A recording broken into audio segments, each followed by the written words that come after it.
Balma chen muso demse ani makorbaw ni urabi kenya badon kunna ponin play jala fara komin na alliance adema rpm tolu yoga campagne lancement ke bi noye dicté sigi na votu beke marsekalo tle mugani kononto 2020 Bundo Kante ay hakilla tege yana fara bauta ay tege na fa tunga fa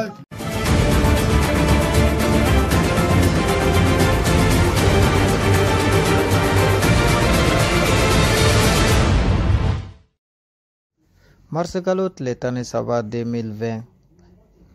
alliance adema rpm noye Mamadou Serif Diallo ye ani Sise Fode Hulu ni delegation ba bora bi Kenya ba kono ni sitakeli ani jija kataga jala fara commune na kataga uga campagne o lancement ke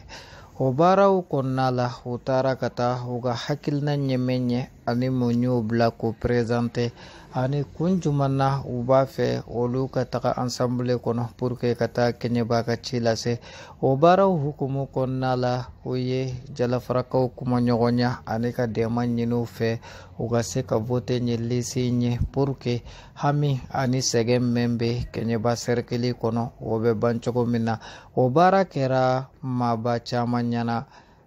jala faramer hale tumbe keneka dugutigi tumbe sitakeli mer tumbe aga aduze bofana tumbe la sanumbara la holu ka president ho tumbe kene kanye semasi secrétaire général ho tumbe kene kanye sadi mogo holu fana tumbe kene kanye ani maba chama were tumbe kene kanye kase kanye kene nyanamaya obaraw olu kera hera ani badenna parce que ni ya jatemna jala farakaw o bora komi kono kulu kase kanye candidat flanyo kumbe ani kase fana kuga danayata kada nyin candidat flanyo ka ay anga nyama ulame Mamadou Magasaka mikoro la Kenya ba kunna foninka aga tani santaye ne be kodem de la ne dolani kodem de avec kalo frabo on bora kodem na kado parti wala la asababu karamuye kakeni député kalafi kodem ye mo chebo mi maka anga soye encore député voté député Joro Kapo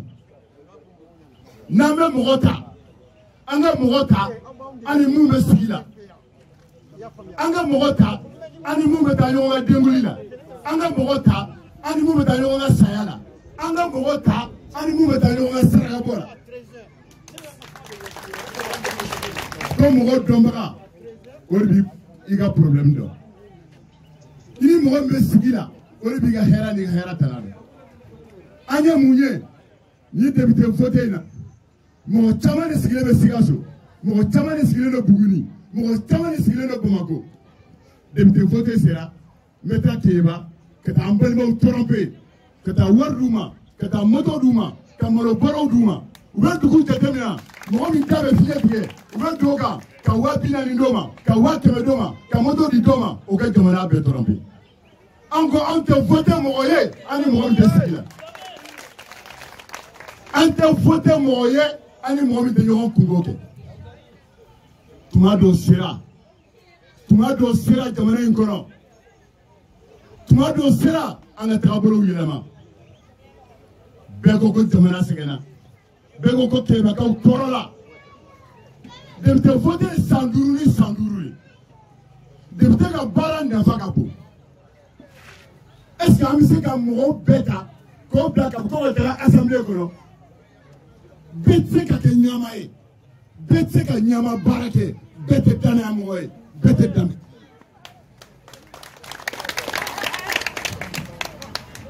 aka chani santanya me politique la de la fara ko ne ya foyi asantango no billahi wallahi délégation men ni député nunu ko maye moko campagne billahi wallahi ala insere ko be tangumane akilimer c'est akilimer anaga premier rouge flene we serfuni se fode ko no te particulièrement ou ya ira ka ko jamana karuye ou ya ira ka fo te ka façon jamba kala babio kenyeba mer mi bu me nu ko kenyeba ake tani mer wolo la fo sekiye ou te ko ka ko na la sona o lu ko commune ko te te flatter blani nu te sanu côté wor côté jaman côté jiko ani dambe ani yandaya démocratie de mo nya do jona démocratie de mo nya do jona sur le bemanga tikabo fangano mo ma bo sikasila ko na tara be mo bo prison na il servi be particulier now o te particulier now ni sera kinyeba anga be yorore ni ya wuli asenya ba kibila wakere watere aye mo dama mi bo polola Sénégal fama banga mo mu binala Sénégal be wuli ka jom mi ke pour ka mo da tukune bo ala ene sere ne ye galon tiga we sinna ala kila no e ti galon tiga we tinga o ma angere ko foya mo to bi kodi o ma angere ko foya ni angere ko geleara o se fo de ba nyana bo abete wo gawa Jara Franco ay nga sala jamani ay kay kire bana jamani na fara gudronge da ka bokai kala da sajura député ou bien un boulot assemblée ka foko gudron mo sike tani Sénégal e tumado sera anga nyaye wa billahi wallahi nan fotira nuye nan fotira nuye ko chama be nyana bo ay ke bala jebi na fora alisa énergie du Mali ko tekini izini tutu ni wor kodo ni na for kodo alhamdulillah nous tout présenter ni wor kodo c'est faut être présenté ni wor kodo c'est faut présenter mais façon que nous boula me fanga nyina ka sojo me fanga nyina nyere ga intérêt kama ani me fanga nyina ka façon jo ka hina jamana deuna na mo yera uma frite comme kuma man dakelenda lakini me mi fawe nyembinje jala farakaw le kala fi baneni ambe ala de na mi nyeta muma minje politique kuma te ni campagne baneni ni élection baneni depuis premier tour na la sona nous me passe parce que mo nyelema ou de buko mer nyelema ou ga parti toy ka tukuko koni kalafri sera anga parti ko black la fa anga tuku mo nyelema ko parce que mo nyelema na e ko nyelema la se duguma bele ba na façon donc le 29 mars quand ni jala fara tcheli muso demiseni fara ambora kanunu kumbe ko la be minbea anyayi au bega waka directeur le 29 bega bo ka fote nunu bega bo ka fote o kuma kan kele le communautaire fait bela o kuma kan kele o le communautaire fait bela ko bega voter adema RPM pour nga seka lafia tegara en flené mototan trompé mobilitan trompé millions trompé nyoborotan trompé il sait qu'en fouille dans mani à la mamie de homme il sait qu'on trompé ni un million de mamba mina blanc ni un mobile de mamba mina mais voter do billahi wallahi mais voter anima RP parce que ndale boluna tegara merci beaucoup Sangola munu ya mara uma fait mpanye uma fait irana est-ce que taro kama sikata uma tawo kama député tara o de kama ka ti ufo ka ti ko jabi ufo nyina ka partner o nyini munu bawo de jamana ka développer mais bi fanga kɛra fɛn dɔ ye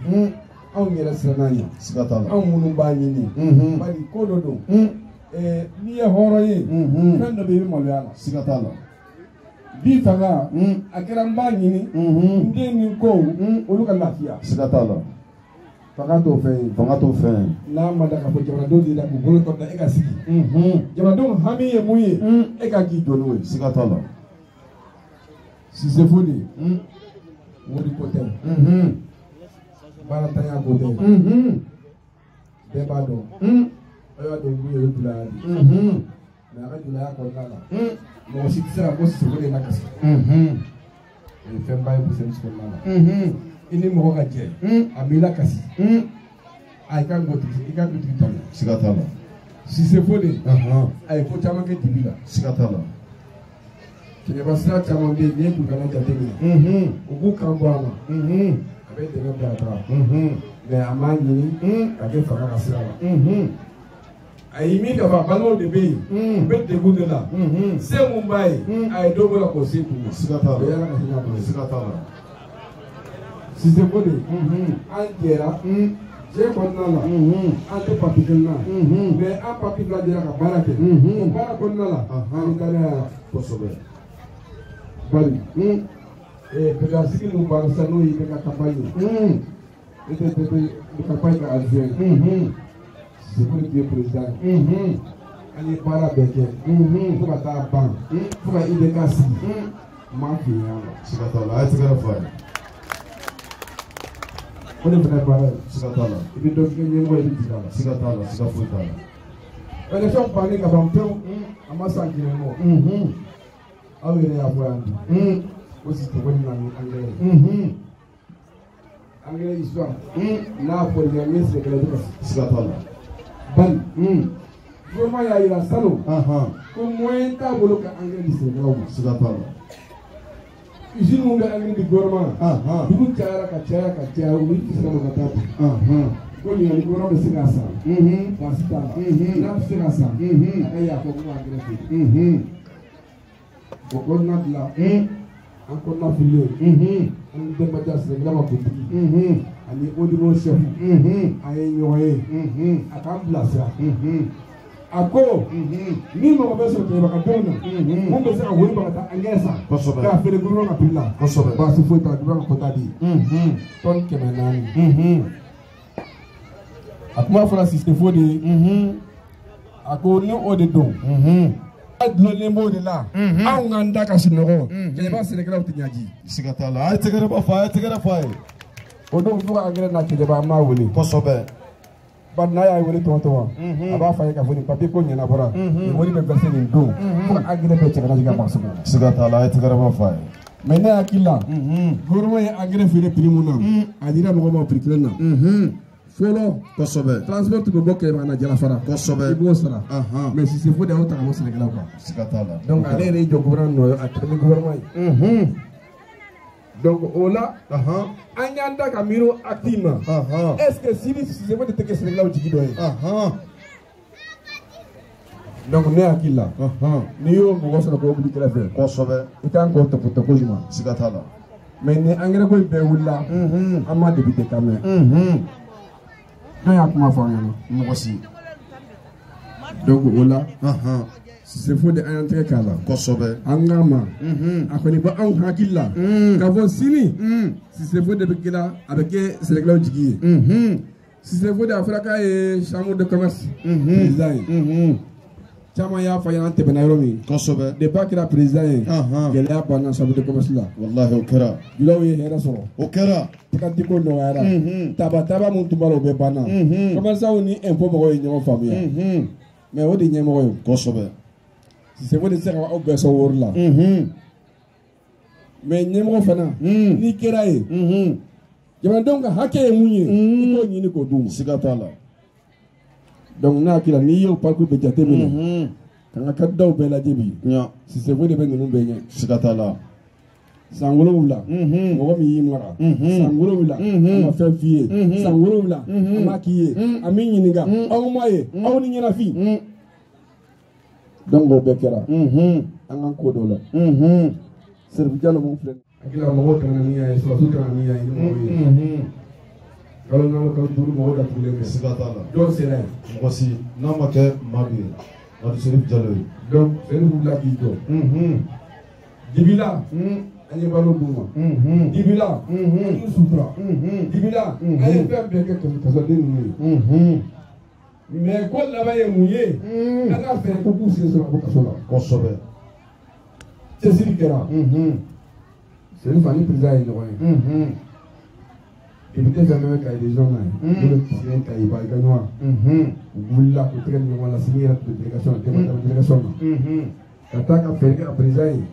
ka yafa ɲini k'a fɛ fili kɛra a ka yafa a ma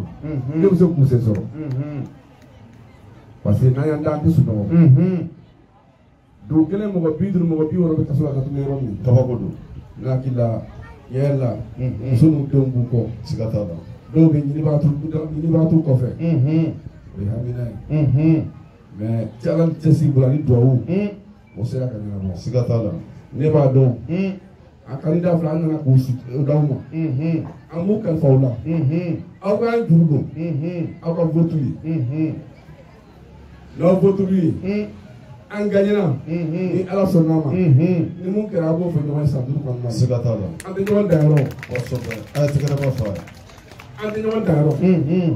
n'aw m'o sɔrɔ an b'u sɔrɔ ni aw m'aw sɔrɔ aw ka mɔgɔ bɛ yan minnu b'aw sɔrɔ donc o la an bɛ yafa ɲini k'aw fɛ k'aw deli aw k'an jigi tugu aw k'an dɛmɛ ka voter nin candidat ninnu ye bi moto bɛ yaala walibɔrɔw bɛ taa ɲɔbɔrɔw bɛ taa moriw bɛ taa o ye bi ko de ye o de ye dɔgɔkun 2 de ye ni o banna aw tɛ moto aw diya la n'i ko mɔgɔ ma n den man kɛ n dɛmɛ ka nin audition k'aw la dafa a b'a f'i ye ko walayi ne yɛrɛ ka sɔrɔ kɛ bolo u bɛ yen o mais bi karilen bɛ bi ka wa 20 wa 30 di mɔgɔ ma mɔgɔw bɛ se ka jamanadenw bɛɛ ɲagami kosɛbɛ nafa jumɛn b'a la nafa foyi ne hakili la ne bɛ mun ɲini aw fɛ a ye yafa ka moto kɔ aw ka nɛgɛsow ye k'u t'u bolo aw ka wariw ye k'u t'u bolo a ye jɔn in t'u bolo a ye balo t'u bolo an k'an danbe kan kosɛbɛ waati man jan waati man jan dɛ dɔgɔkun 2 ni ko in bɛɛ bɛ ban u mako bɛ mun na tile kelen mun n'a bɛ nalen aw ka vote ye u ka se k'u ka denbaya sutura u ka se k'u yɛrɛ labɛn laɲini to ye dɛ laɲini to ye laɲini ye mun ye kosɛbɛ jamana in ka bɔ ɲɔgɔn na siga t'a la u ka sigi u ka fɛɛrɛ kɛ jamana in ka yiriwa kosɛbɛ jamana in bɛ yiriwa cogo di kosɛbɛ budget t'u bolo n tɛ maire ye kosɛbɛ n tɛ président ye mais a ka ca ala fɛ u tɛ don ONG si kɔnɔ n'u tɛ président sɔrɔ de siga t'a la ɛ jeune y'a kɛ o 16 comme fila jɔra Keɲeba miliyɔn 50 miliyɔn 50 dɔw kelen ma bɔ mairie la wallahi o kɛra n bɛ tila ka foli lase Sitakilikaw ma a n'olu de ye communauté régionale u ka maire fila bɛɛ y'u sen ta ka na n'o ye Fatamba Sisoko ye Fuseni Sisoko olu fana olu ka sigi o ta ka sigi ma da donc Jarafarangu la kɔntɔnɔ bɔ bi ye ni ko fɔta kɛ kosɛbɛ n'ala n ko mɛ n'u fɔta Keɲeba ka na se kɔntɔnɔ la si o jija n ko mɛ n'u ka sigi o ta ka na se kɔntɔnɔ la si o donc ni ko ta nɔ sisan fa n'u ka taa na kan na commune dugu 36 kosɛbɛ ani a buguda 17 kosɛbɛ mɛ n'u ka sigi o ta ka na kililo tɔ kɛ kosɛbɛ vraiment na kɔntɔnɔ bɛɛ ma siga t'a la kɔntɔnɔ bɛɛ ma bi a bi ma sini awa ne mu hakila sigi o de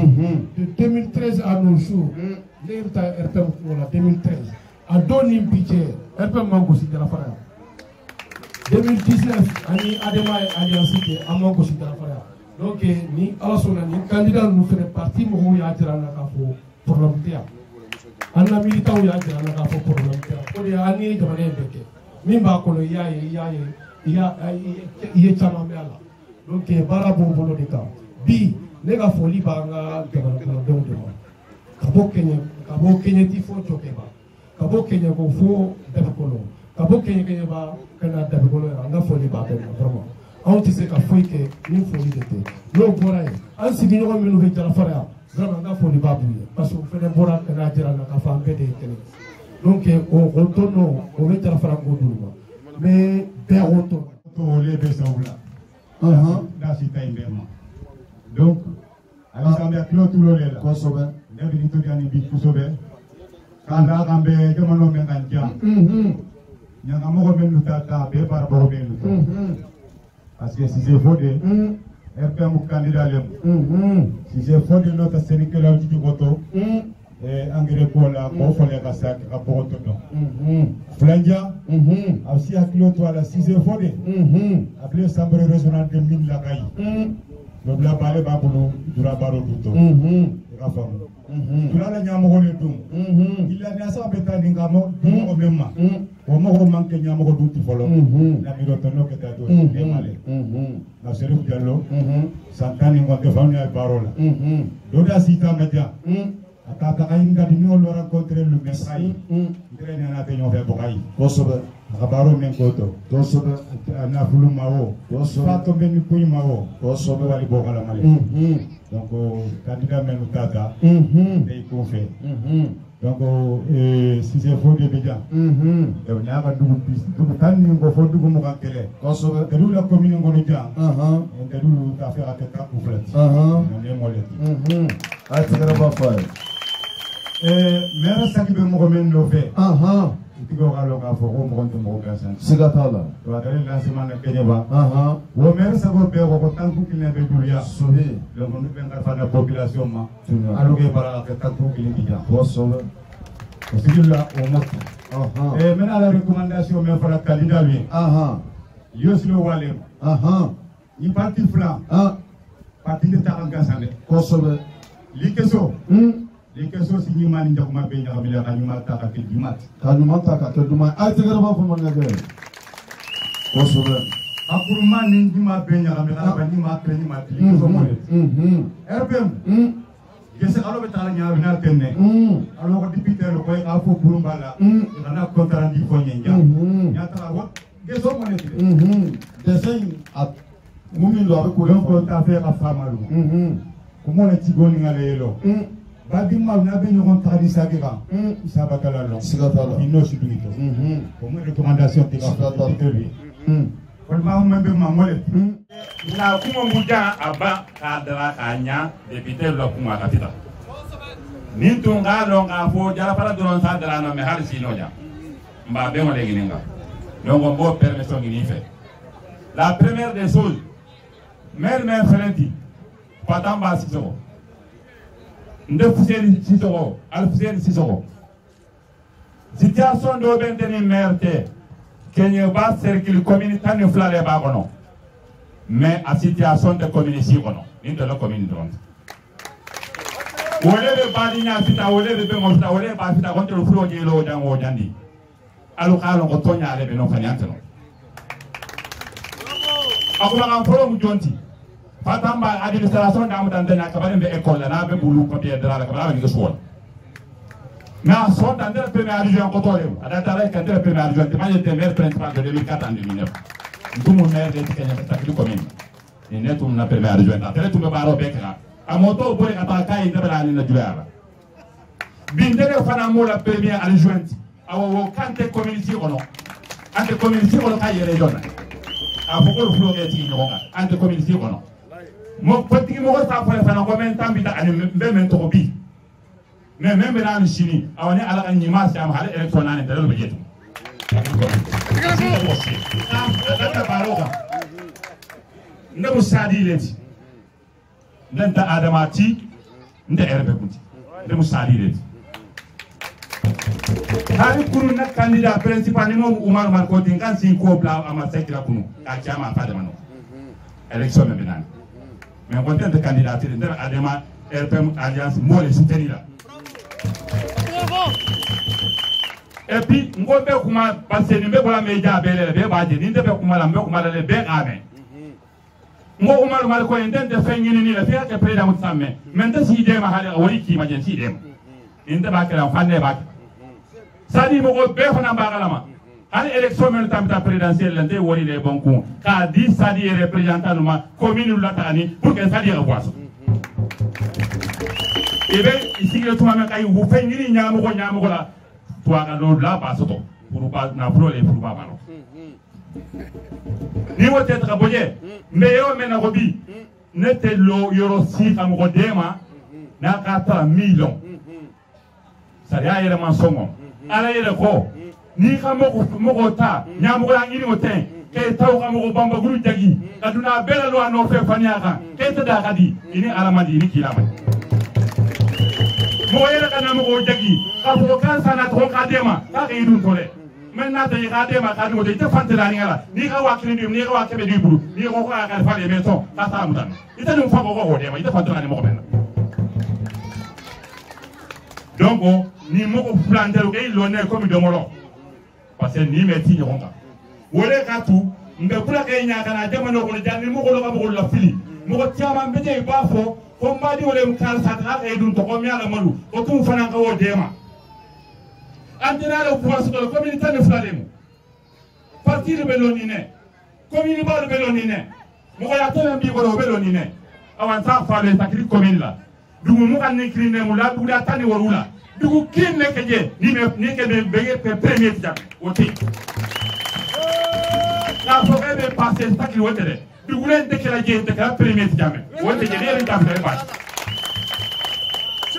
dugu te je de sikata la tika fo parce que ni tele ko mbakila ambe wuli be du wula de wono ka ke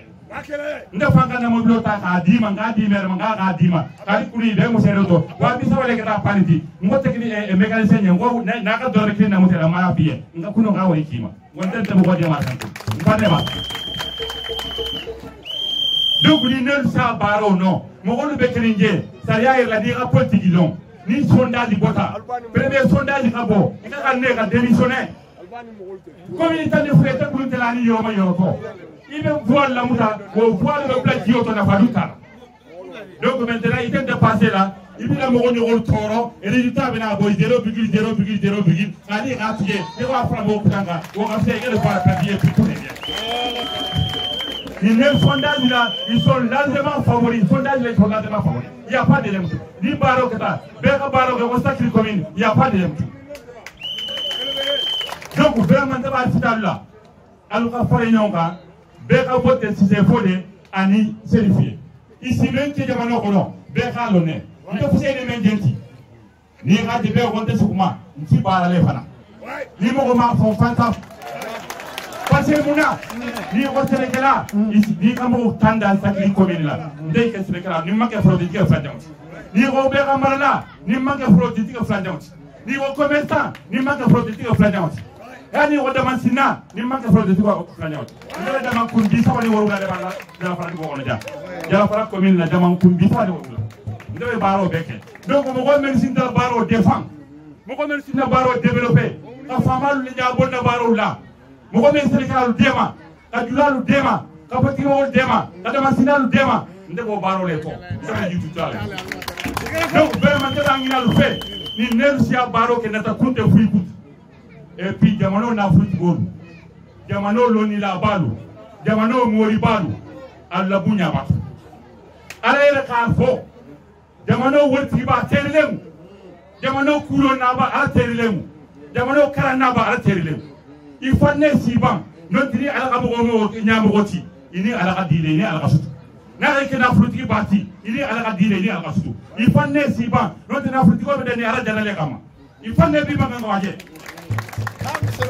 kulo na ba be la di ala le kama il faut ne bi ba ngwa je donc ndawo jandi ni be tara je be na fruit ko iba bunya di to ka bunya du mori to ka bunya du ko be ala ke ba mu me o mu mori da oluti men be wajulo kera abele ko ni kam ko waju itel be julu men so amota so parce que ni mo ko be la ni tan say kam ko waju kala wa fanya bloga santango e to fanya bloga ni ka julu mo so te kala fili abele ko ni ka fiyo to ko mamuta atambi ni ko kunde ta hanga tambi ta ko ma bla ni mo wala no be donc on debe dana ko dan te ni bangi na lu fe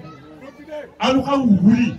kenya ba yere tere be ta kenya ba be ta campagne ke be ta yoro be campagne ndekenu ba fe aluka wuli kay sadi mugo da be jasitu kamana ngambe na delegation mugo da tabara fo kenya ba ta kamana ngolo kay kaliye kay dugu tanin ko ibe be sadi no fe awan nato kansara na secrétaire général la bodbo a ko ka wajibi adan ko e kamana sadi mugo beje ka be ka vote ni aliasini mais bon ko to fana na sadi secrétaire général ben be jan ko kay konton kay bunyata parce que kumu aninta ndo de ma ba ko le si konton kuti ko konton kunde de ma ba ko le si konton donc vraiment parti femo fendi be je ni be de ma lole la ni parti fulana na konton no ba bela de ni we na konton no be duguti ko ni musukunti ko ni alma bo bela de ni we nyamo ko ni be jara faja vraiment na konton no ba bela de ni al be ka wuli ka karata ka tra voter ni candidat fulanye voter kelmo be la cadente ne me vengi ni wala munasa Allez, tu vas faire. Voilà, monsieur le maire.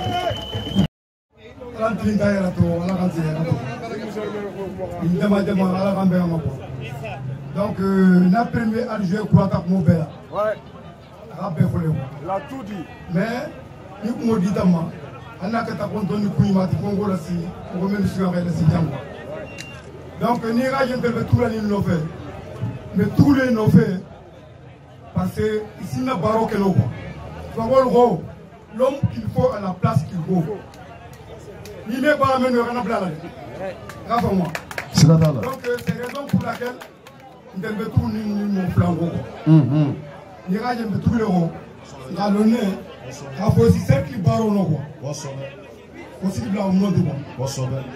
Donc, pour la frangole, vous allez me mettre dans le fait. Responsable pour faire de la fragance. Il n'a tombé au nom. Le 29 mars, il a voté le candidat Léon. De la commune, l'élection présidentielle qui est Mali Ronda. De la commune, c'est la commune qui est la première élection. Pourcentage là-bas. La commune rurale de Sakri a été première. Élection présidentielle là-bas. Né à son temps. Fratine de Wassoumbe. Donc, élection millénaire en 41. On sera premier aussi dans le cercle de Kiyawa. Ni là, avec quelle langue n'est-elle là? C'est que la commune dit, avec niveau de Mali Bébarama. Mali Bébarama. C'est que la commune de Bébarama. Allah mère Gensigini. D'un forage qu'à la Gorotia. Allah dit la parame de Sigini.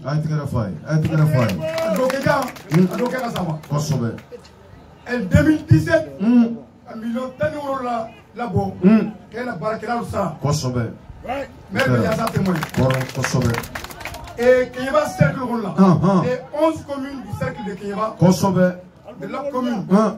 Et nous sommes de la même chose. Là ça témoigne référence évacuation. Référence évacuation. Nous sommes même de la soirée accouchement là. Il met en Kiyaba. De la commune. De la commune de ma cotisation, ça, la commune tant qu'il y a cotisation, ça, depuis 2017 jusqu'à nos jours. Ça témoigne. Donc, Niketanya Mourou, Mourou la terre est blanc par Romain. Sigatala. Il est au Fabo. Sigatala. Pour se monter le monde. Kebaro. Sigata. Donc, on est en son temps. Kosobe. Il fait mon pharaon. Kosobe. Kosobe. Donc, même un inalvé. La candidat, il ne faut pas le mapi, il ne faut pas le massi. Donc, on a pour dans eh, aïe, quand on a dans le wa alaykum salam. Les gars, faut dire de la France, vraiment, on voit qu'on a un coubéline, un caranier. Un candidat, nous, si c'est faux, nous avons fait au NR. Parce qu'il faut des Biaga. Kosobe. De la Fara Mousso. Otendo. Maintenant, la réalité de la Sikamara. Sous Tanfara, les Tanfara. Kosobe. Ndoro de Folé. Kosobe. De la Fara Mousso. Nya Kalfa Auma, Nya Dosso, Nadila. Amba de Nichefla. De Sera Koke. Ni un Turuko. En Segana Kenyabagui. Qui est mon gars yala yele. Dugu jela oye, pusa da ki dugu si. Kosobe. Ibi yere nyine ne. Ibi yere nyine be boli. Awa dugu so ni awo kenya ko la boli. Ola to antu na ni chef la ko. Kosobe. Vraiment dugu kenya akara sumo le fere. Kosobe. En sunto. Ne yere sira yiri sanfɛ. Atete mo ka. Ka debe abla. Andonu. Do sira kuluwola. Qui est mon gars? Ka ki deme. Au moins de me faire la sur la qui demande tout aussi. Allah ni souvent pas bon.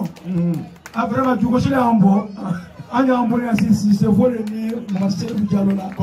pour que juteli aka dansira la anfu kana gushutugu ana muso nando lebo bokuma kono ateto Adiaranya. Nafango aliura. Kamana gebeli anita maura ma aliura.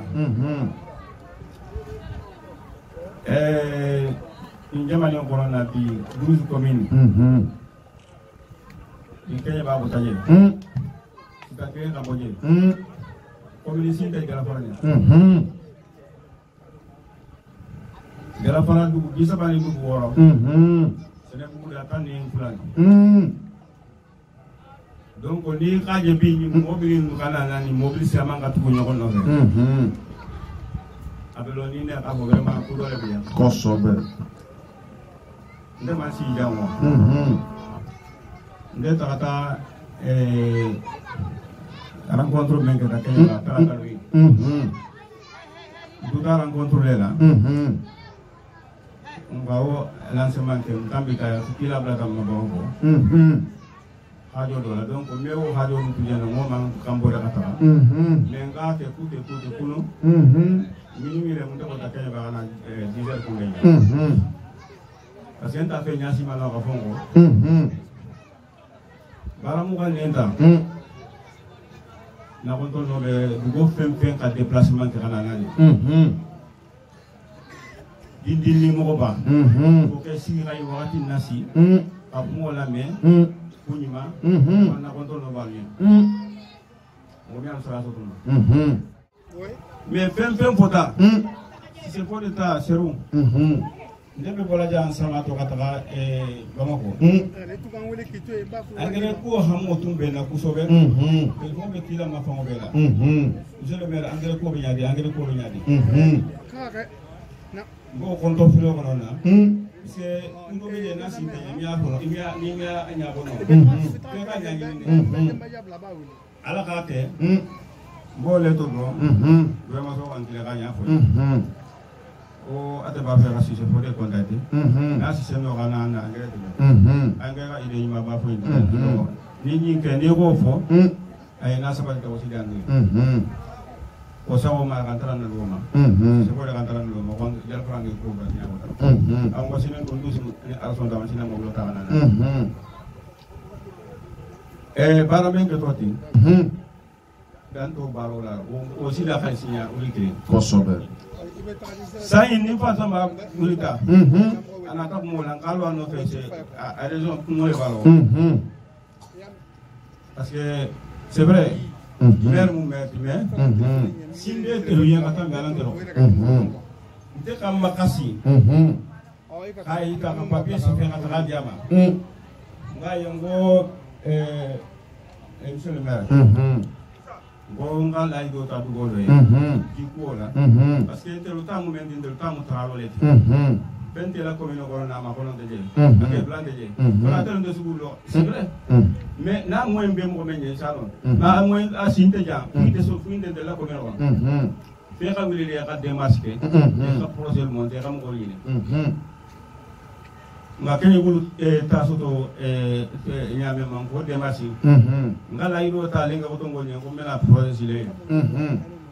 mais nga fa fon kumpere démarche lu ba ko man démarche wuli ta ta abakana nga yongo monsieur le maire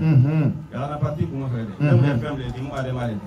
ya na parti ko mo fere wallahi abo tenu hakila ya kala mo kilo le ma ta tendo hari wol jata ngai ay wal da ko ni mo makale asi inte si to boso to ato di ma soto itu wa to di ma nya bara jo be tale ene afanga mo gol bula ko fe ay ki bula kana nani akila bula ma ko ngata ko ngata fe jio itirike e jero me ko pour que forage kana ne ana atake au cours de ta forage ikilim la soto ta ko non lengo to ngol bun mais rome bi wala hayra dio forage soto forage la soto alhamdulillah ay tigara ba fa donc ni man ni ga de wul ka tuwa no fe wo le moti ka lon ka fo dia fa mo fa halama dingo reconnaissance nyo konte na pelo mo ko nyen abla bara nyima e ka imi asara no fu te mi asara no e ko di mai du mi a o onte pinya mais alwa ya nga fo vraiment ka fu le fe sikatala ama be problème ko woku be ala kala ya ka problème aga na aga kunyima soto na je tu ko ko na mba ndo du mi abla ya ko mi a ko febla donc wole ke mo ala se ba sawu jal fa ngol ma se amante bunda parce que so kuda be si ta kan na me bebe mun no fesila o ke baro me bolas na ni mbosilo be ke hakilo to le kusila fula ambe tomboloma be fula ambe fédération mo be fula awani ya bi dorete kosobe ni e kenyeba cercle jatemna bara mimbe bala ka ke kosobe ni y'a sigi kɛmɛ o kɛmɛ b'a sɔrɔ 90 o bɛ ye jurabarala ye kosɛbɛ donc voilà jurabaralaw an tɛ mɔgɔ denni ye dɛ kosɛbɛ jamana b'anw de bolo kosɛbɛ n'i y'a ye tubabuw bɛ bɔ kilo 1000 kilo 2000 ka na an bara an bɛ min ɲinina ka n'o ɲini an fɛ yan kosɛbɛ a b'anw de bara yan kosɛbɛ donc anw jurabaralaw ye premier zoologues ye kosɛbɛ anw de sanu ɲa ɲini k'a dɔn après tubabuw k'a dɔn ko sanu bɛ yan siga t'a la mais donc n'a nana kɛ sisan an ka kɛ sababu ye an bɛna gɛn ka bɔ kun na sisan donc mun kɛlen b'a ɲini jurabarala bɛɛ fɛ kosɛbɛ n'aw dalen b'a la musow an bɛɛ ye jurabarala de ye kosɛbɛ an ni tɛ jurabarala ye kosɛbɛ jurabarala nafa dɔw de ka du kɔnɔ kosɛbɛ aw bɛɛ ka wuli k'i jɔ jurabarala bɛɛ ka wuli k'i jɔ ko jurabarala bɛɛ bɛɛ ka wuli k'i jɔ voilà aw ka président mankan voilà donc merci beaucoup voilà monsieur le député honorable aw yɛrɛ ɲɛ bɛ yen na kosɛbɛ donc aw bɛ anw de ka bila la sisan donc an bɛ min fɔ bi tɛ dɛ kosɛbɛ le 29 le 29 jurabarala bɛɛ ka wuli parce que n'i y'a ka fɔ ka wuli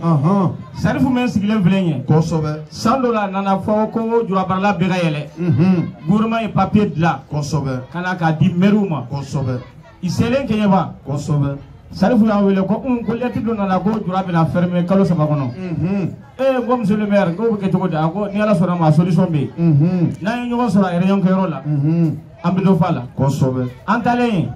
député dɔw b'a la kosɛbɛ yɛlɛmani député colonel dɔw b'a la kosɛbɛ ministère de mine mɔgɔ caman b'a la i nana sɔrɔ commandant ka conseil de cercle la an donna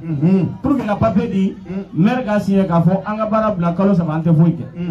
i dun y'o kɛ kalo 3 juru an ma baara kɛ an bɛ mun kɛ a ma nɔgɔn sɛnɛkɛlaw bɛ yan dɛ a ma nɔgɔn yan fana ye sɛnɛkɛdugu de ye kosɛbɛ mais n'i y'a mɛn bi n bɛ moto san n bɛ so jɔ 20 millions 15 kosɛbɛ ni dama de i tɛ se k'o kɛ dɛ ala ni sanu ala ka sanu balo sɛnɛkɛla i bɛ sɛnɛ kɛ cogo o cogo n'a ka di i ka gasi bonya fo k'i ta kosɛbɛ n'i y'a ɲɔ tigɛ i tɛ se ka 20 so jɔ i yɛrɛ ye siga t'a la bɛɛ b'o dɔn kosɛbɛ mais balo kɔni nafa b'a la donc sɛnɛkɛla ni jurabarala de bɛ kɛɲɛba sigilen donc o la an bɛ mun fɛ an dɛmɛbagaw mun bɛ se k'an sinsin kosɛbɛ gouvernement ye n'i y'a mɛn démocratie kosɛbɛ jama ka fanga de don kosɛbɛ donc n'an ye mɔgɔw ta kosɛbɛ min t'anw senkɔrɔ ma tintin o assemblée kɔnɔna la kosɛbɛ parce que janfa dɔ sirilen b'an ma sisan code minier kura min bɔtɔla filɛ nin ye a b'a kɔnɔ ko jurabarala an tɛ baara kɛ yɔrɔ si ni couloir kɔnɔna tɛ n'an taara baara kɛ yɔrɔ wɛrɛ n'a mɛna sariya b'an bɛɛ minɛ ka don kaso la o papier bilalen bɛ k'a bila yen donc a kan ka taa assemblée la ka voter donc député minnu sigilen filɛ yen i bɛ layidu ta i t'a voter dɛ n'a ser'i ma i b'a fɔ jurabarala de y'anw ta sɛnɛkɛla de y'anw ta n'i y'o ka yɔrɔ minɛ i la k'a di multinationaux ma an bɛ balo cogo di sisan a ma nɔgɔn donc i y'i fagabaga ta kosɛbɛ donc ninnu min filɛ nin ye Sise Fo de ye jurabarala dɔn a y'a lamɛn kosɛbɛ ni n ko jurabarala dɔn chambre régionale des mines Fo de y'a trésorier général ye Fo de a ye baara daminɛ Sanusa de ma a ye jurabara kɛ a bɛ Sanusa na Sanusa bureau yɛrɛ b'a bolo bi o bɛ se ka kɛ jamabaralaw jugu ye wa malo sari min filɛ nin ye a bɛ Sanusa kɛ école karamɔgɔ dɔn an jɔra yɔrɔ o yɔrɔ a jɔra an nɔfɛ a ye 2 ni 500 tiɲɛ an jurabaralaw nɔfɛ ka taa avocat ta Kayi pour que an ka se ka sauver parce que ne cɛ dɔ ka permis banna a cɛ taara plainte kɛ Sarifu ka ani Soli Ture ani Sidi Ajabi convocation bɔra ka taa Kɛɲɛba tribunal la an ko k'an tɛ taga donc cɛ taara Kayi ka plainte k'an kan ye parce que k'an y'a ka yɔrɔ baara an ye mɔgɔw bila ka yɔrɔ baara mais an ma taa ye Sarifu ko ka taa n'a ye Kayi Sarifu ye 2,200,000 ni dɔ de kɛ ka a yɛrɛ avocat ta ka gagner cɛ ko cɛ ko 50,000 ko Sarifu ko sara ko ne bɛ 50,000 sara Sori bɛ 40,000 sara de parce que an y'a ka yɔrɔ bila ka yɔrɔ baara mɔgɔ min y'i jɔ ye o la n'o wulila k'a bɛ fanga ɲini e kɔni b'a dɔn o b'i dɛmɛ donc janfa tɛ ko la anw tɛ fɛn wɛrɛ nɔfɛ dɛ fɛn min b'an ka baara sinsin an bolo yan mɔgɔ min bɛ se ka layidu ta ɲɛ k'a fɔ an b'aw kɔ su an b'aw kɔ tile an b'o de ta ne kɔni dara ninnu na n'aw dalen bɛ ne la ne dara ninnu na n'aw dalen bɛ na aw dara aw tɛgɛ fɔ ninnu ko an ka ninnu ta le 29 bɛɛ ka bɔ ka fɔ ten bon n ka représentant la commune président fédération communale a président bɛ n'o ye Sagati ye n tɛ se ka bɔ yan f'a ka dakuru ɲɛ fila fɔ jama ye aw bɛ yan ko dɔ sara ayiwa malidenw alors musulin kɛ dindi ɲɔgɔn ba a ko n'o bila jama ma jama ka tan to ka wali ɲuman n tɛ layi jamani sanbaro le b'a lɔri n'i ko ko dabila a bɛ komi sanfɛ kan fa so tɛ siga t'a la a ɲini alu fɛ alors Jalafara commune ka ɲini alu fɛ Sitakili commune ka mɛn fɔ lambeya ka maala fana kɛ jilaja pour que ka bɔ tɛni kɛ ba fila wale maala na ŋini o ti ala na hɛrɛ bɔle to hakili to bɔ an salim o ɲana ani su ala tilin ta hɛrɛ to ala min sela hɛrɛ to nin jama ya rabbi ala ka kɛ no ɲala bɛ mɛn na ɲini ka ala ka sabati ni handal dinala jambi na tabali mayale dingo ni te fala te be na lale ni hande jo tugula ni no bi kudun de adama ka wuliya to moni sai tay sammu ambo mom bu lokon dingo lo mako putan ni adama dingo ni haddo ti dando sotola politique ko horenda to kesenta to de foro abat parce que ni ka kenata la barot ime la horo ya dafa candidat je memme dan tegente mbar masito ngombe tu la hata malio ngai fana kana tu ba tele ko halibi ngo silole ko ndum mambo nato parce que hani mo ko man ku ne yi na kala foro ya itela vraiment je tu ba ko ya la foro ya wala kana tugu hatamba ko ndu ni ala ka ke ngatugi qola biqa atoko qadim billahi ni mo ko flanula defana hala simbolo hali wu ko balena na ko mbella ni ngala mbetuga ko wala mu jar farangol ana mulu ni dimbaya kama kana karfen musole tide ala kay jonti ñokon ko nanga bulo du ñokon bul nga tugu ni ñoko lo telo alu be ni mo fulana karati be men ka dinte ana karifelu kana karifelu bo woke hata ba mo ko menti vraiment horole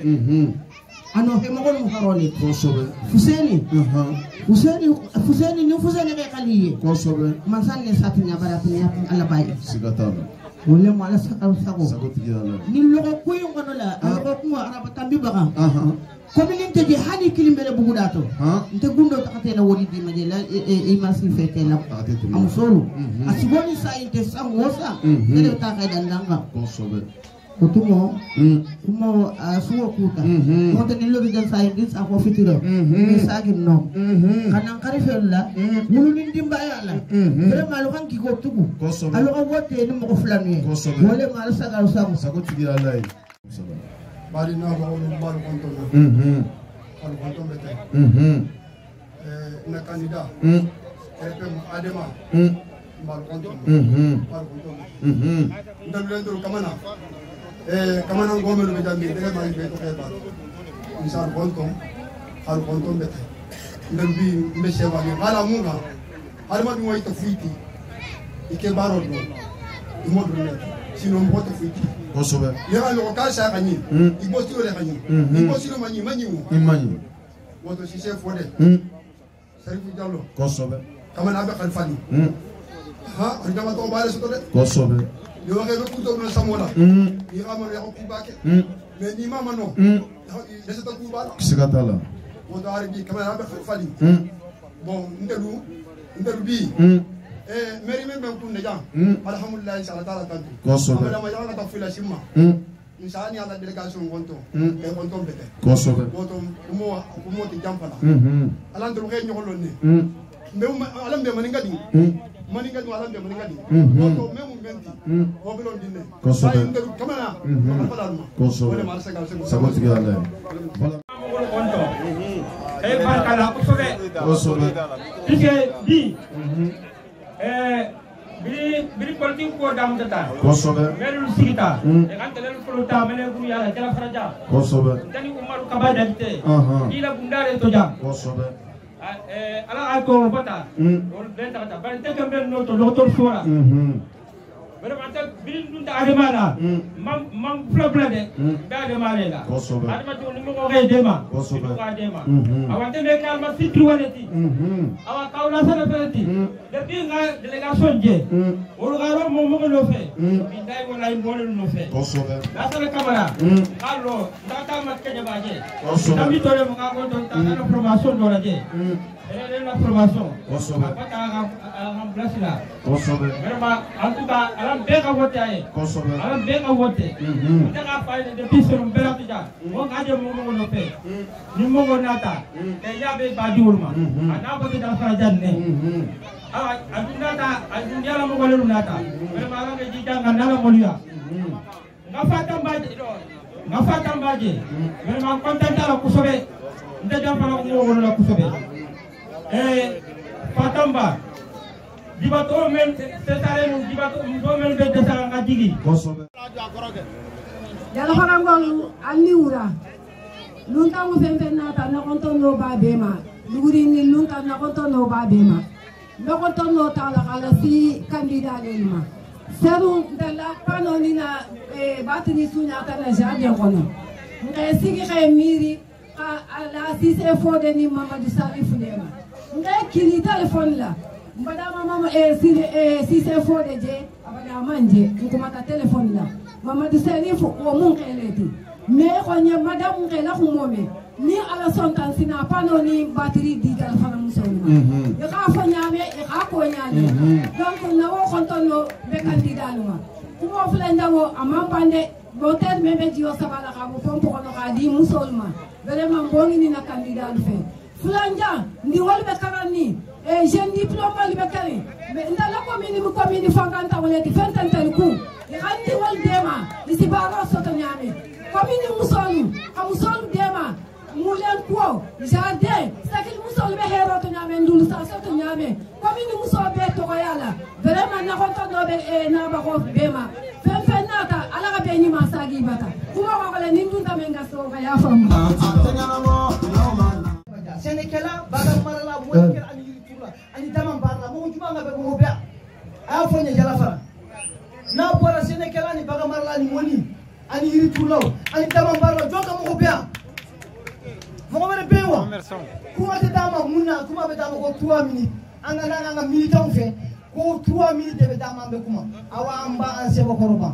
anga nga mo ko defe ni ga shande ko alula jama aw be hakko do yami fulade do ate bawara kamme ni do na min gasida aka ya fama ala ni kilay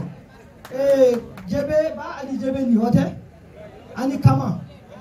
tamba urali ka ani kama amba ube foka walima jeni muso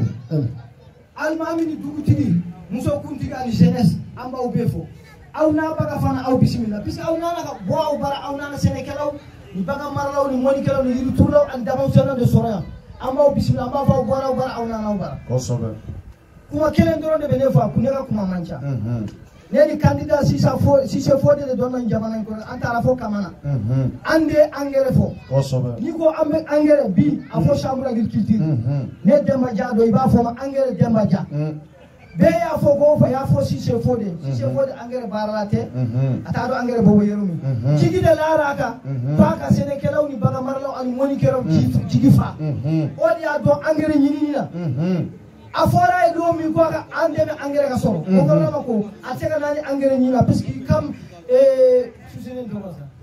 tuguna es aga 40 milliards be l'état ko sika jurdo foni mi maga wari ko ka sa espace ga taja ka Sénégal on de si faut de droit on de si faut de engrais ko kala aya ga jula ga babi ni ala traita ama engrais fi ko sobe engrais be sugula wana ni wasa ban kebe guru gouvernement ko aga ta kasa na ya sa uba abu jurdo na kali uga wani shega mana man do ka wani shega ale ni gouvernement ci ko ta de nana 40 ton kana jala faraya 4 ton tara euro dollar 8 ton tara euro 5 ton tara euro dollar 40 ton jala fara problème ba de soka 40 ton be jala fara bowa jombe jala fara minte kabasene jombe jala fara minte kabasene ton binan ba bowa gouvernement ko si je fode ambe ka wari bin segi ma ni 40 ton ta ka tana jala fara o subvention amba war to segi ma na teme no dorme ke ele ba fara o kuma kanga kele yawa andana ka engrais ko fo si je fode na ni engrais na gouvernement da subvention si je fode be fankelen sara si je fode ba sara gouvernement sene kala be fankelen sara gouvernement be juta si je fode go fona kabio wati mu ba wari si je fode ma fula jume de so ke jamana ngol fula jume de so kala ajora anjigiro ko anye candidat yo mun na jamana ko si je fode de engrais gele ni ya ko anga ta shini yaro ajara de jala farna ma tension ka be gele ni mo ko na ko ma ko si je fode engrais gele jala fara ko aya fu mutu e bandide ge engrais gele ma wati mi mun nay bana nay si je fode de joran jigi ko engrais ta fo ba ko aka mo bidula engrais si ma diga ya soro ni transport ma kam si je fode aka mo bidu ta kana nay wa kele wa fla ani kebe fla ne ka shede ne ka representant de sambra ki kitil bew buli ne wele nya fuyi na soro ba kenaka ma ku moni sambra ki kitil mo ko nande be sene kela mo ko kele bana marla mo ko kele moni kela mo ko kele yirutu la mo ko kele nani be jala faraya min be sene ku na wele ko angere be choko ni ngo 40 ton do na antai ammi gouvernement de barake nyogo fe na temena 40 ton na marché noir do abe yoro ni masa o yikun koy gouvernement ko ta siga tu si je fode be na ngere ka di be mo gouvernement di sera yoro mi si je fode be sola gouvernement be se mina bodike si je fode be se mina bodike aw be fendo be asi aw be mun ka be jala fara be bowa hana tara sadaka la be se ke be fla ke se dormi tour dormi da moy bodi di be sadaka musa ka be tawa jombo beta awani nana o de sedia ne te ba jaja fo ni mo ko be ya aga na fo engrais gonna taw be boro sa ne de pezai papier si de fode si se fode ka war si de segni de ka signé tirtala ning si caution nanga signé tirtala te bo aw ba secteur agriculture ya o gindo na be kele aga wi ne na de kumana ko sobe gouvernement ko ta munda ba fente faraka fente bona o de 40 tonnes 40 tonnes fer na ka ba amba ke choko amba ka ko ga tiwa nanya yero ra masa ko sobe o de ka fo jala ka kawma ko mun na ko si chef fo de engrais gela ne ba ka tigi de ye ko be na be parti min ko atigi ba ku ko ta baye Allah ka nya nani ga o de hakko sallallahu Muhammad salim amen ay ayo club de soutien de munu bala ka na candidat fla ou de me pare ko parce que ni est ici la guerre ici tant en kele o de be ke ba cercle ko de piala ko sobe bon on yan sigi da yan jatemine ke candidat piala ko sobe anga jatemina sila candidat bima o ni candidat flade kosobe no e adema ka chebo ani RPM ka chebo kosobe si se fode ani Mamadou Serif Gallo aya nyini awfe amara ka mo ye bi ko aka voto yi wa amba nyina fa e voto yi sanduru bi ko fa ko lo wili le mi na fa yo tuni ka voto yi parce que a jorotaw na u bɛna se ka kɛba jamana ka laɲini u b'a sabati kosɛbɛ an b'u dɔn an bɛ ɲɔgɔn kan qualité mun b'u la espérance mun b'u la an b'a dɔn an tɛ se k'a fɔ an b'a ɲini aw fɛ Ala kama le 29 a ka bɔ bɛɛ ka voter ninnu fila ye pour que a ka kɛ premier tour deuxième tour kana sɔrɔ a la kosɛbɛ pour que jamana bɛ se ka lafiya tako kelen an b'a ɲini u fɛ u fila n'u fana taara u k'u bolo di ɲɔgɔn ma assemblée kɔnɔ sinon minnu tun b'an kunna sisan hali olu tun tɛ kuma ɲɔgɔn fɛ assemblée kɔnɔ kabako don est ce que jamana bɛ taa ɲɛ o kan wa a tɛ taa aw fila minnu bɛ yen n'aw bɛ jamana ka kuma fɔ aw tɛ bɛnna o tɛ ɲa jamanadenw bɛ lafiya ayi donc an b'a dɔn a jɔrɔ t'an na a yɛrɛ yira t'an na u b'an nimisi wasa kosɛbɛ kebaka bɛɛ b'a fɔ alhamdulilayi danse kosɛbɛ donc premier soutien mɔgɔ de don mɔgɔ jeune baden de b'a kɔnɔ hali jalafarakaw b'a la l'autre jour a rencontre kɛ parti côté anw ta ye mɔgɔ ko de ye min bɛ se k'an ka affaire k'an bɛ photo di kosɛbɛ donc o de y'a to bɛɛ an ye ninnu choisi an tugulu nɔfɛ o mana taa yɔrɔ o yɔrɔ an bɛ t'u nɔfɛ pour que vraiment nin ka kɛ tako kelen ye vraiment an b'a ɲini aw fɛ k'aw fo k'aw wale ɲuman dɔn an ye bɔ i b'a fɔ kɔnɔkulu ale 29 an ka ninnu fila ta le premier o b'a sɔrɔ baara banna pewu vraiment je vous remercie beaucoup. Merci bien. A tigɛrɛ b'a fɔ a ye foli ani tanuni an b'a di aw bɛɛ lajɛlen. Yan tilen ta yɔrɔ to ala musila yan ala mun laban ko ma di ma amen bizin la sallallahu alaihi wasallam ntela kontono be jamano mɔgɔ balma na kontono be dugutigiw ma na kontono be alimamu ma na kontono ye musolma ani dinnolu nte se wani bi kusube tela farana lola kabrin nata depuis sɔgɔma fo ka se bi ma mɔgɔ wulinɛw bɛ ka loyision kan mɔgɔ si man taga diya mɔgɔ yafa tɔrɔ ye na diya ma politique ko a fɔliya ɲɔgɔn bɛ bi kosɛbɛ parce que mun na n ka fɔliya ɲɔgɔn dɔn surtout n tɛ lɔ min kɔ n'o mu député ya kɔ ten député ko a fɔliya ɲɔgɔn bɛ kosɛbɛ n'i bɔtɔ fɛn kɔ o ka taa dɔw bila t'i ɲa a man kɛ ka ɲa f'i ka na ye ni badenw k'i ɲɔgɔn cɛ i ka se k'i lɔn même n'i se i k'a fɔ jamana ye parce que n tɛ na ko n fɛn ɲɔgɔn de mun ti jamana kɔnɔ ja n ka kamana bɛɛ kɛ kamana ngolo bɛ sigi ni ja n ka mɛn jeje ani n ka mɛn mɛje n tɛ fan ngolo o le ka tungo ka se ka na jan bi ka da faranfanso bila c'est dibida ko mɔgɔw silamɛw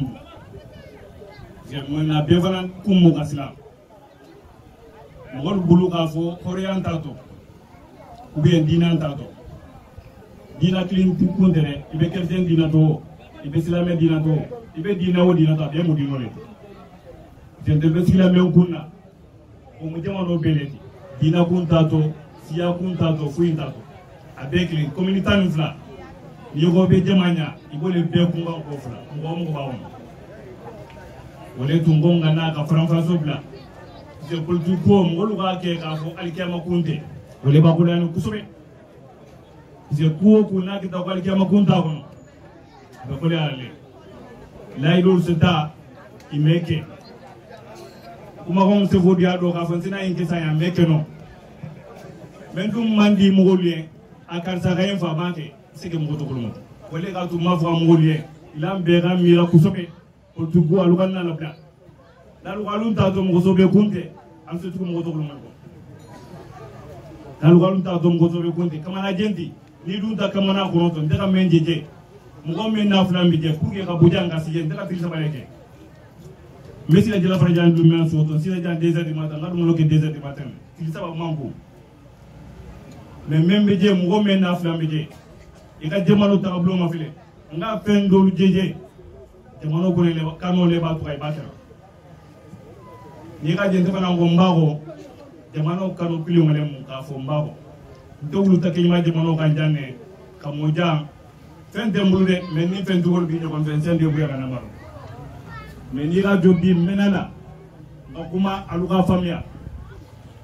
godon mu to ɲati mais hɔrɔnya ɲɔgɔn tɛ dɛ hɔrɔnya ɲɔgɔn tɛ dulu sata jan jalafara jan nyɛrɛ ta lu mɛn na ka taga olu jigiya sita de adolu wali be jam man demo wali baba je ma to me wolu on ta kamana kono la sita de adolu a ko wali ali ma sita baba ga menke a abandale a wala fa mo ko ki mira wali ma ka lo adama do halinte je fen ke men se fi ko fe debe na ga ne mem nani menna ma fe ka fe ne ke men se fo ndo ko fe nde ko fe ka fa ita jamalu la ka fu mo to kulum barante ilan be ga de ngamblo fa nyonga nga ka fa nga fa nyonga nga be député fula tel men be jam be ko mbano fe ni menje di serefu nde bidangelem c'est mais ngam su menta be barada kina tergelem yiga nde wada uru tangira en konto a nga fula le ali haklo sigi député fula men se ke na me be no indi konto ulinde lundi ali ngo abu soli ta na ka be dogo sanse na ka ngosi c'est tata konto ne ka uru tam sigi ka konto adon le munti inna den da barala nze memfo ase même fonye nta fa ya français même fonye nta fa wala dalu ko nyugo tara diakili adamadiya ko lemu jimana ko lemu wala ilam be gana saka adamadiya se kenya mena ngolu ga lambe mafle lambe ko na boto jimana ko baro be ko ale di wor godo dilo wata ni wamgandi moto di ika voter moyen même makunde jimana la ko sole mure bima ko mana blete bima jebe blete bima atro tamba la blete mais mon fait mekela na manke communiquer en demeurant télé la kafo kamana biten ni fara fo afodi ale même me kamana kafo même me mano kona kafo même je badal ko mo ko ta kafo ni nyata indi le voter lolo ye algo tulor nyale mo jamale dun se baroke baro se ke diame fo kafo le ilanga nyafo ndel dibito flo mentani mo be jamana ko diame la ndeluka ndel duna dakli ne fe ka bo dakli fe na la sonta kafu kana ko jama menta mi tabise do ka fusayi ko dibite flo do ma ko fe jamano sal ganya di kam do ma ko fe jamano ngata kan alla da fe kama harta le alga sika baroke même jamano ko alga nyafo ko la même bi alga nyafo hera be hera tan bi alga nyafi no koy mo si ala ba mo si dafa lundo sege be sila nyima lundo sege ibe sel jagoba mais na la la ko nati malume afo ngai ke mabe si de ma nyamen si de ma wa be si de ma wa de na ko men na ta pour que jamano ka basiki na la sonta de benani ne jamano hero membe nyininga na la kala tire nga suto ma fi ate hera kilo ilam be ga de jela golia membe jamano kono ilanga de ko baroke musolo aliya kilo siki fem be jam golia se fo ka fo jamano golia se fo lu ndawre mais lu dimo ime lu gono golia fo no lu dimo imota diame nga mo jamme kabri bene ko suboro la fo wuli ka ta fem mo fenge mo me jamano golia fo ni wala mbadu ngodu ilanga ma fele hami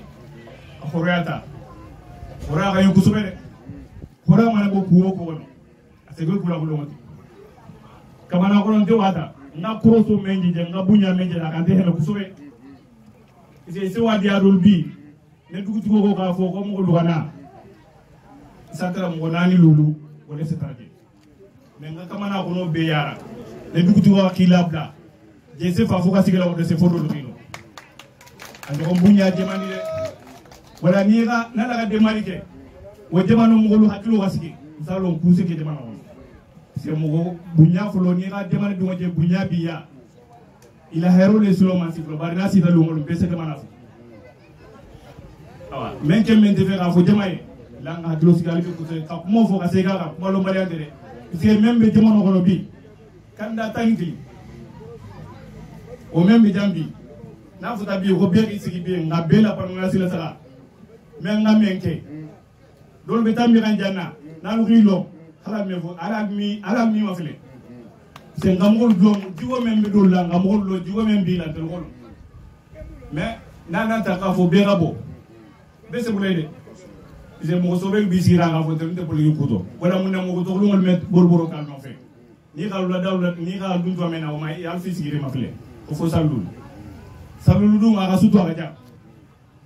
songo fe na bena gara ko kullu ma yati gara songo fe na bena nya suto na futa bi si tilita ma fuka bi 29 tani wati ni tesa ko sesi bono sita ko de tile ga mo fele ga lo songo fe na bena ni abi silale awa na be sito men ga la iro menta ijija lo ga den ko baro ki no fe tigo zo kana suka ni tigo zo ma suka to singutani ba mo de ma kunyati manda flo we mo jama bulu bebe na kan mai ta sanjay ko manda flo de mais manda flo nyaw ko bi fanne bulu ike baro ni ke walo ani la hore kuma kan fo wole be ta la ko to tebe a vraiment comme fo kuta kuma men benfe ka ko to no fo ndel ganu men be jar ndek mo martiri fo comme ngafo nyamena ani hakilo sigi alu kan ta nyamena la nyamenga na la sonta mela na baro le kala fion fen di jamano wono hera be o hera tan be o fen mana ni la se denga ke la se dengo baro ke sila ko meme fo mo me ngole fo mo me sila ku fonde lui mo me jamano en ku fonde kavo ilongi kila mkonga na ndelu kila isafule akarza alina tayungu bari mayilo wondeje mayilo wondeje wa menke memfe ka kontono fe be comme so kuta tagadi alu kaja atadu ba sallallahu alaihi wasallam salim ay tegere ba fa tegere ba wala ngamiri la anga onora ibaga membe jala fraya kabila kuno ni bije fonal mu yana awa hadisa ambena duwaw ke aliye anke ka awa lahidi menta anka kimme wole kadi alaye amba fo ambe doke jamana ye ambe doke musol ni diuye tim musol mennu ka barake ni ka soro hadisa ambe te ka sewa baraina awa amba fo ni amu tabili lawye amba fo amba wali malo amba doke alakal dinu barka e candidat men fele boraniti mogo tan ani kelene bora candidat tani kelene bora mais anke banganeni ninu de alaka nogoya anye alaka ta fango duma alaka na wol sagi kofe alaka ke ta kun kiliye be duwaw ke aliye alaka usara alna kuta alama sagi bula alaka bara nogoya alaka usara ila salatu horm makani madina horm muimal horm filu horm salama adema ensemble nous construirons DJ, na parole, on met la